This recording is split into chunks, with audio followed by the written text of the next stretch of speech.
अदानी समूहावर ठाकरे बंधूंनी केलेल्या आरोपांना मुख्यमंत्री देवेंद्र फडणवीस यांनी जाहीर सभेत सडेतोड आणि पुराव्यानिशी उत्तर दिलंय।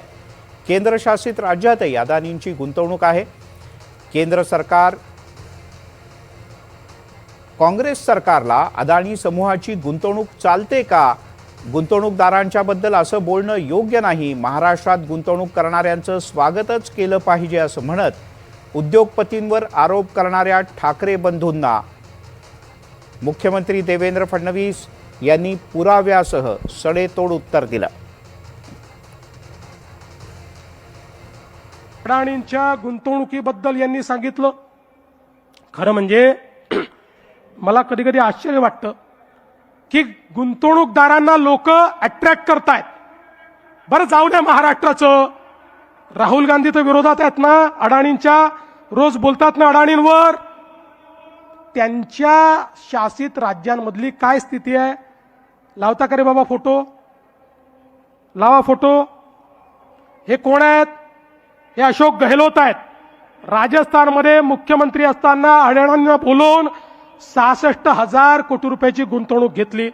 दुसरा लावा, दुसऱ्याचा फोटो आला नाही पण मी सांगून देतो। छत्तीसगड भूपेश बघेल, हे भूपेश बघेल नाही ते पुढचे आहेत, थांबा इथे। भूपेश बघेल 55,000 कोटी रुपयाची गुंतवणूक घेतली।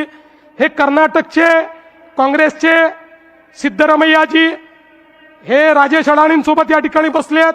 डी.के. शिवकुमार साहेब, त्यांचे उपमुख्यमंत्री तेही बसले आहेत। 25,000 कोटी रुपयाची अडाणींची गुंतवणूक त्या ठिकाणी झाली। चला पुढे झारखंडला जाऊ। आता हे झारखंड मुक्ती मोर्चाचे हेमंत सोरेन 25,000 कोटी रुपयाची अडाणींची गुंतवणूक त्या ठिकाणी झाली।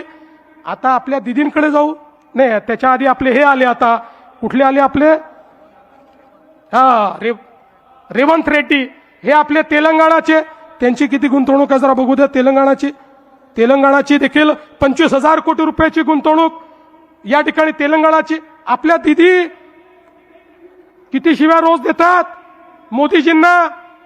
रोज मोदीजींना शिव्या देणाऱ्या दिदी, रोज भाजपवर बोलणाऱ्या दिदी यांनी पण अडाणींना बोलवलं। काय सुंदर फोटो आहे बघा, एकमेकाला नमस्कार करून राहिले। जसं तुम्ही बोलून नमस्कार केला तसाच आहे हा। यांनी देखील या ठिकाणी 8,000 कोटीची गुंतवणूक घेतली। केरळ, अरे ज्या ठिकाणी कम्युनिस्ट काँग्रेस, ज्या ठिकाणी भगव्याला शिरू पण देत नाहीत, हे केरळचे मुख्यमंत्री पिनराई विजयन, डाव्यांचं सरकार 13,000 कोटीची गुंतवणूक अडाणीला बोलवून घेतली।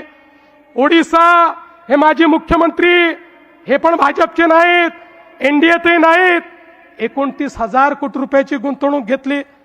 आंध्र प्रदेशचे जुने मुख्यमंत्री, हेही एनडीएत नाही, यांना आपण पराभूत केलं।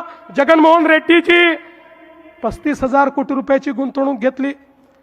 आणि तमिळनाडू, अरे कुठे गेला तमिळनाडूमध्ये त्या ठिकाणी मुख्यमंत्री स्टॅलिन साहेबांनी 15,500 कोटी रुपयाची गुंतवणूक घेतली। आणि आता पंजाबला जाऊया। पंजाबमध्ये देखील या ठिकाणी पंजाबच्या मुख्यमंत्र्यांनी 4,500 कोटी रुपयाची गुंतवणूक या ठिकाणी घेतली। आता मला सांगा, हे सगळे वेडे आहेत?